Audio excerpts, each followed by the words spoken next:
Alors, pour répondre à ta question, tu voudrais que sur le bord de la page, Mhm. il y ait une image ou une texture, quelque chose comme ça, à la place du fond blanc. Ouais. Ben oui, bien sûr.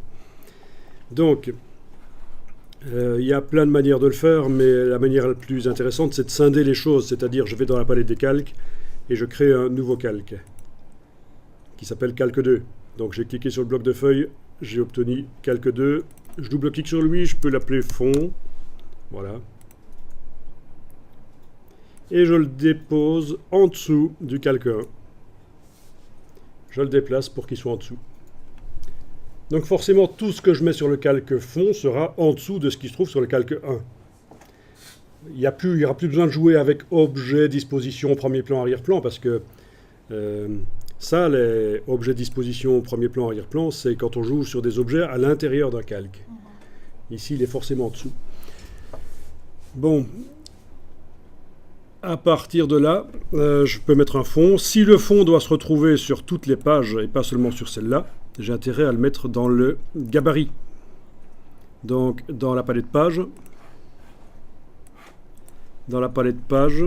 je double-clique sur le gabarit A. Il est indiqué A gabarit en bas à gauche. Je travaille bien sur le gabarit A. Je vais dessiner un bloc sur toute la page.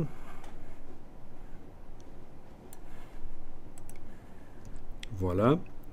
J'ai même intérêt à le faire déborder si c'est pour une impression chez un imprimeur, pour faire ce qu'on appelle du fond perdu.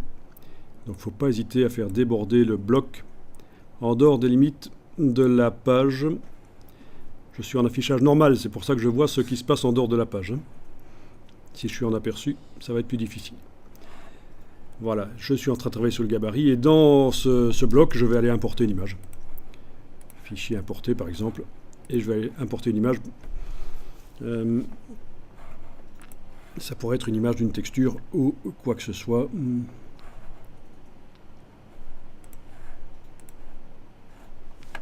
Voilà. Objet, ajustement, remplir le bloc proportionnellement.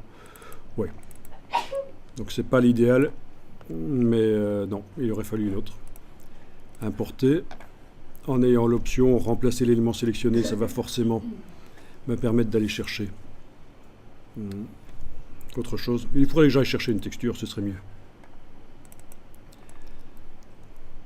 Enfin, quoi qu'il en soit,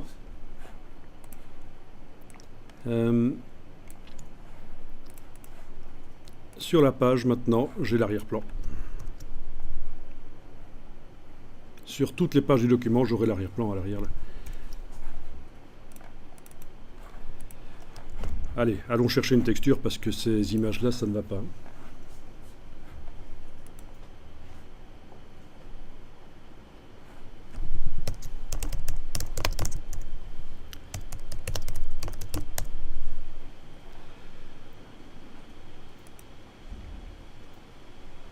Ok.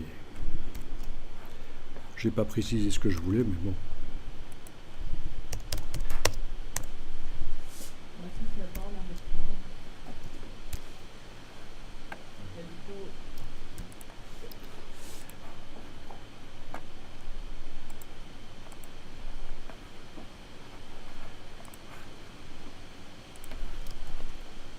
Là, je suis en train de jouer avec plusieurs dossiers sur disque dur. J'ai été chercher des images dans le dossier jour 1, j'ai été en enregistré là dans le dossier jour 4. À un certain moment, il faudra tout rassembler, c'est InDesign qui va faire ça pour vous. Voilà, donc je viens d'apporter une image qui, au niveau texture, devrait aller mieux. Ouais. Ok, là je vais aller dans Objet, Effet, Transparence pour quand même donner de la transparence sur l'image. Objet, Effet, Transparence, en fait sur le bloc. Ici.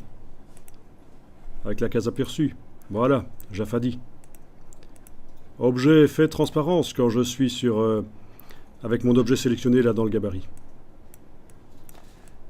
Ça peut être sympa. Bon, c'est pas extraordinaire comme mise en page de mettre un bord comme ça de texture autour. Hein. Mais bon.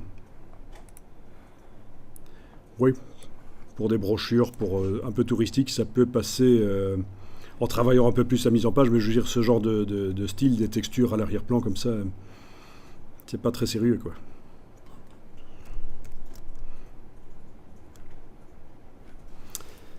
Oui, à ce propos, il y a un site intéressant. Je vous ai montré l'autre jour comment trouver les exemples de belles mises en page en tapant InDesign Grid Pinterest. Je vais vous montrer l'inverse maintenant. Comment trouver les pires mises en page. Si vous voulez trouver les pires mises en page, et je pense que depuis que j'ai mis le fond là, on s'approche de ça en fait. Vous tapez 50 millions de graphistes. Ce qui veut bien dire ce que ça veut dire. Ça veut dire que tous les Français sont des graphistes. Hein. C'est facile d'être graphiste. Hein. Il suffit de... Il n'y a qu'à. Donc, ah non, c'est 60 en fait. 60 millions de graphistes, voilà. Et c'est un site qui répertorie les pires affiches qui existent. Donc, tout ce que vous voyez là, c'est des choses qu'il faut éviter de faire. C'est moche. Tout ça, c'est des trucs horribles à éviter. C'est une galerie des horreurs, en fait.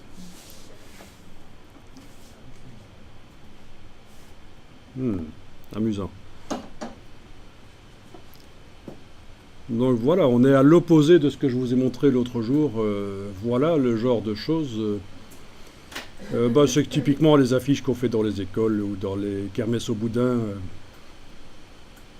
Bon, il y en a plein, hein, ça fait des années qu'ils ajoutent des affiches. Et les utilisateurs, quand ils voient une affiche dans leur région, ils photographient, ils envoient, c'est sympa. Ah, randonnée du boudin. Hein. C'est extraordinaire. Donc, c'est quoi les problèmes ici? C'est trop de polices de caractères différentes, trop de couleurs différentes, le texte trop près du bord.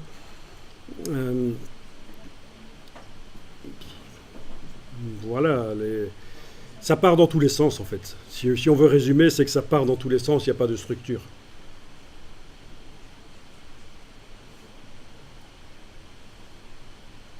Utilisation de clip art. Parfois des clip art de différents styles qui sont mélangés.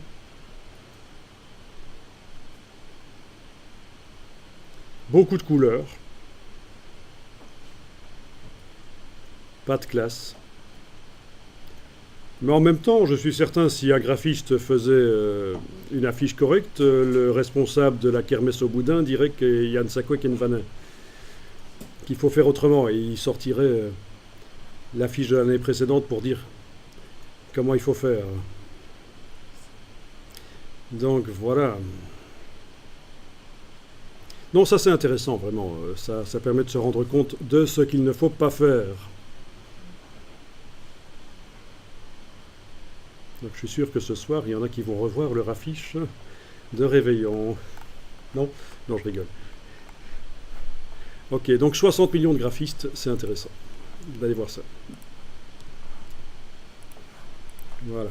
Donc on s'approche quand même de ça maintenant qu'on a ajouté. La sobriété, elle est plus là. Je vais enlever l'œil en face de ce calque de fond.